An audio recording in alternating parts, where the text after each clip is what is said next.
Ojalá que estas reflexiones nos ayuden a superar en un futuro pues los siguientes obstáculos. Ojalá que estemos preparados para la siguiente pandemia. Pero a ver, ¿cómo que para la siguiente pandemia?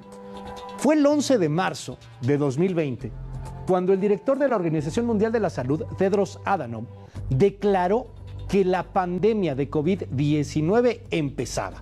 Informó de la muerte de 4.291 personas y 118,000 contagios en 114 países. Yo no sé si a usted le pasó, pero cuando Tedros Adhanom dijo eso, empezó mucha gente a decir, será cosa de 2 semanas, será cosa de un mes. Alguien dijo, es nada más un mes. El primer caso de la enfermedad fue registrado en la ciudad de Wuhan, en China, el 1 de diciembre de 2019.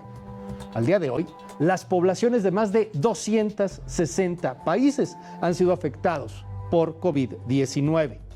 Sin embargo, bueno, pues ahora el presidente Joe Biden, en este 2022, que está ya casi a punto de terminar, ha declarado que la pandemia ha terminado.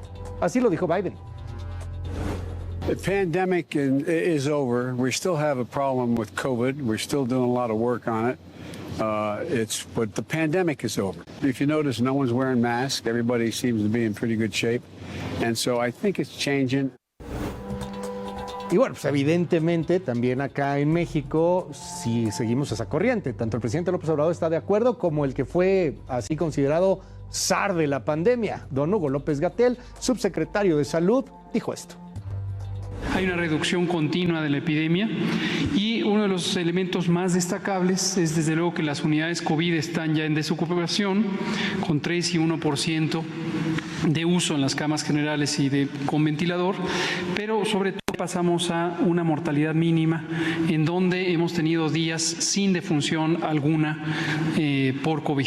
Esto es muy positivo, se ve en el porcentaje promedio semanal, en donde tenemos ya menos de una defunción en promedio porque ha habido días sin defunciones.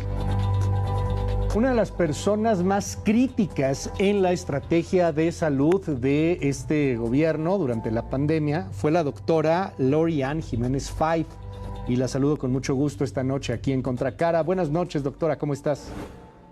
Luis, muy buenas noches. Muy bien, gracias. Con gusto de estar en el programa. Al contrario, un honor tenerte. Oye, dime algo. ¿Ya acabó la pandemia? O sea, porque no lo dice solamente Gatell, lo dijo Biden también. O sea, ¿ya acabamos?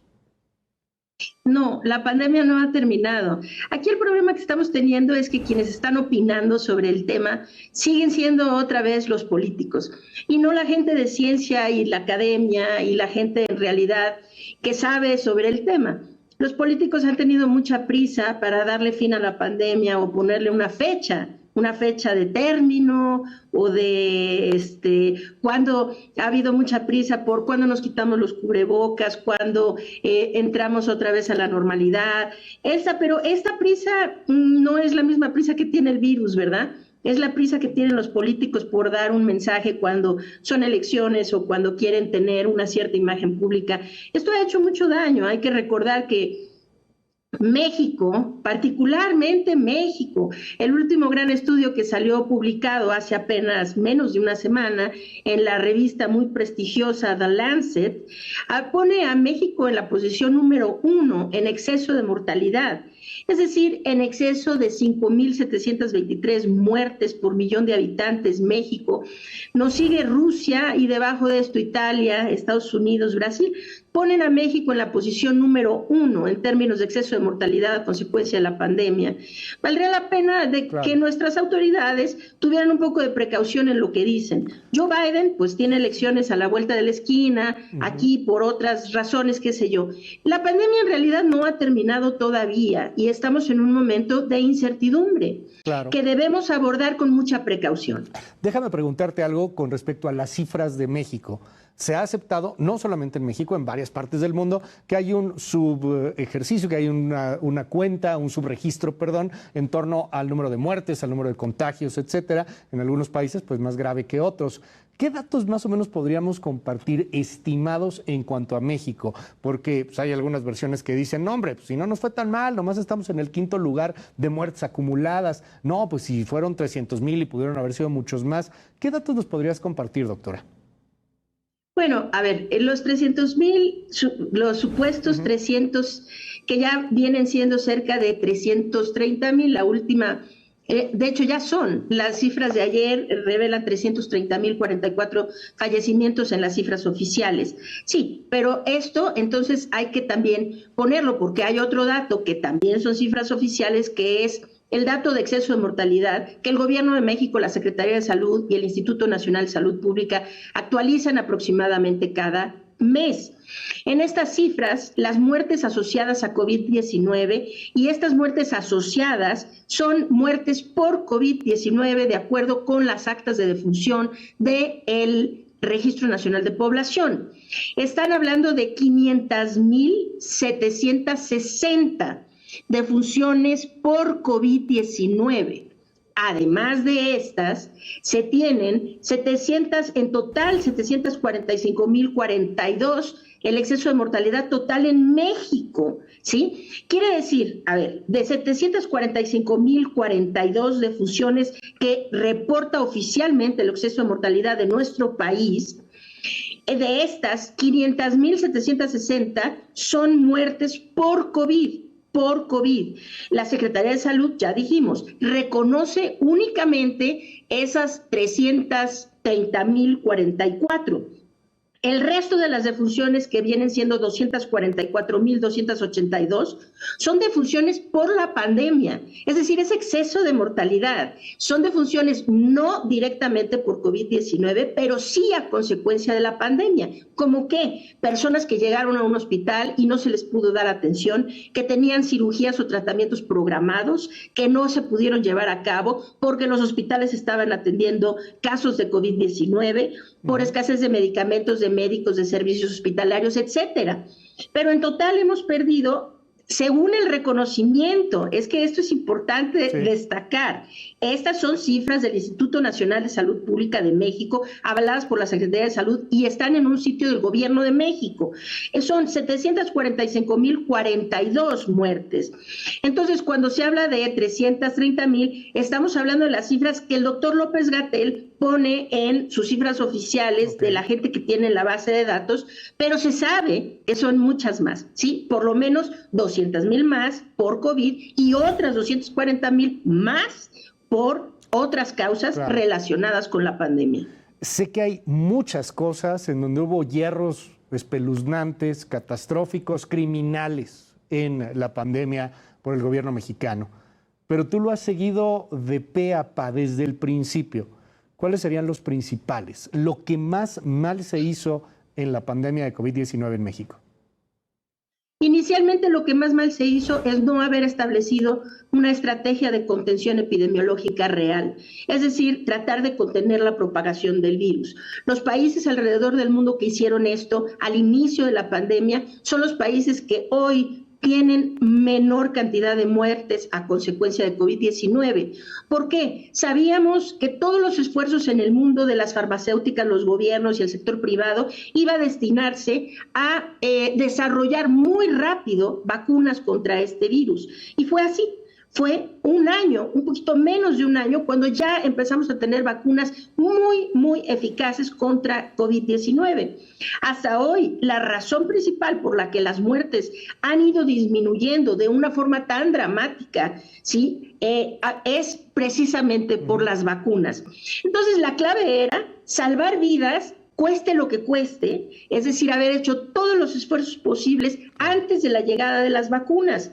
Entonces, después las vacunas iban a hacer su trabajo, desde luego, ¿no? Que lo han estado haciendo, sí. Pero al no procurar detener la propagación del virus temprano durante la pandemia, esto nos llevó a la muerte de centenas de miles de personas innecesariamente Entonces, el problema principal ha sido no establecer una estrategia de contención. ¿Qué quiere decir? Que hubieran ampliado las pruebas, hecho rastreo de contactos, esto, es decir, cercos sanitarios como se conocen tradicionalmente, ¿no?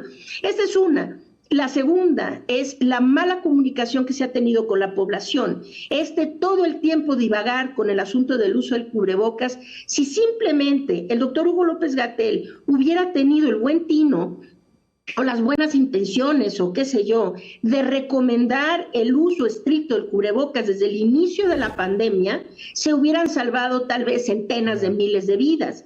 Pero no lo hizo, hasta la fecha sigue vacilando con este tema, que era la herramienta más fácil, menos costosa y más eficaz para detener la transmisión. Ahora, pero Luis, un punto más muy rápido, un punto más es este. El mensaje que se dio durante todo el primer año de la pandemia, que fue quédate en casa, quédate en casa, quédate en casa hasta que te falte la respiración. Es decir, no acudas al hospital al menos que ya estés muy grave. Es decir, no vayan al hospital al menos que tengan dificultad respiratoria. Este mensaje se repitió y se repitió y se repitió noche tras noche en las conferencias vespertinas de COVID-19 y la población así lo entendió. Entonces la gente llegó sin vacunas, en un país que dejó propagar el virus a todo lo que da, llegaron demasiado tarde al hospital. Esto quiere decir que se hubieran salvado muchísimas vidas de haber promovido la vigilancia y la atención temprana de COVID, pero con el fin de rescatar su indicador principal, que eran las camas vacías. Entonces rescataron las camas vacías, pero no las vidas de los mexicanos. En la segunda ola, más de 135,000 personas en cifras oficiales perdieron la vida durante la segunda ola, y muchas de ellas fue por eso, por decir, bueno, no, me quedo, hasta que ya no podían respirar, pues sí, llegaron todos a morirse al hospital. Y ahora déjame preguntarte, porque sé que es muy difícil, o sea, porque además es una especie de consenso entre los especialistas, pero ¿hubo algo positivo, algún acierto durante estos 2 años de pandemia por el gobierno mexicano?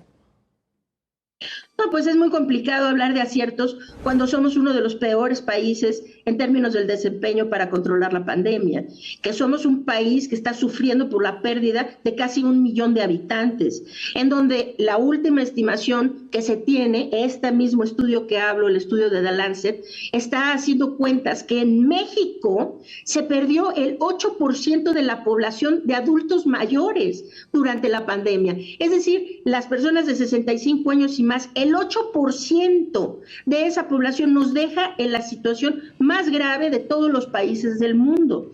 Entonces, cuando a mí me piden como que la doctora Sheinbaum al inicio usaba cubrebocas y dio un buen ejemplo, qué bueno, pero después hizo muchísimas cosas mal, ¿no? Quitarse el cubrebocas, hacer eventos masivos durante picos de contagio, y hoy se está hablando otra vez de un fin de la pandemia que no existe todavía. Es decir, sí estamos en seguramente la mejor situación que hemos tenido durante toda la pandemia para ponerle un fin, sin duda. Las muertes están en niveles muy bajos en casi todas partes alrededor del mundo, gracias a las vacunas. Pero estamos teniendo algunos repuntes ahorita, así, conforme hablamos, en Francia, en el Reino Unido y en otros países europeos están en un nuevo repunte. Estamos entrando al periodo invernal con otros virus respiratorios circulando. Y se tiene mucha incertidumbre en términos de las nuevas variantes, qué es lo que van a ocasionar este invierno. Entonces, más allá de echar la casa por la ventana y hacer fiestas y decir que la pandemia se terminó, creo que después de la enorme y tan dramática y terrible pérdida de vidas que hemos tenido en México por la pandemia, nos vendría bien ser un poco cautelosos y esperar a prepararnos para este invierno con mayor cobertura de vacunación, con un uso racional del cubrebocas, sobre todo en espacios cerrados, ¿sí? Y partir de ahí para ver si a principios de año se puede efectivamente declarar, no los políticos, sino los científicos, los médicos, los académicos, declarar terminada la pandemia. Tal vez se podría a principios de año, pero no antes. Doctora Lauri-Ann Jiménez Five, te aprecio mucho que nos hayas regalado estos minutos aquí en Contracara, en el Heraldo Televisión. Te mando un abrazo y bueno, pues el mensaje para todos, a seguir cuidándose. Esto no se ha acabado. Estamos desesperados, pero esto no se ha acabado. Muchas gracias, Luis, al contrario. Gracias, es la doctora Lauri-Ann Jiménez Five. ¿Y usted qué opina al respecto del tema? Oiga, a ver,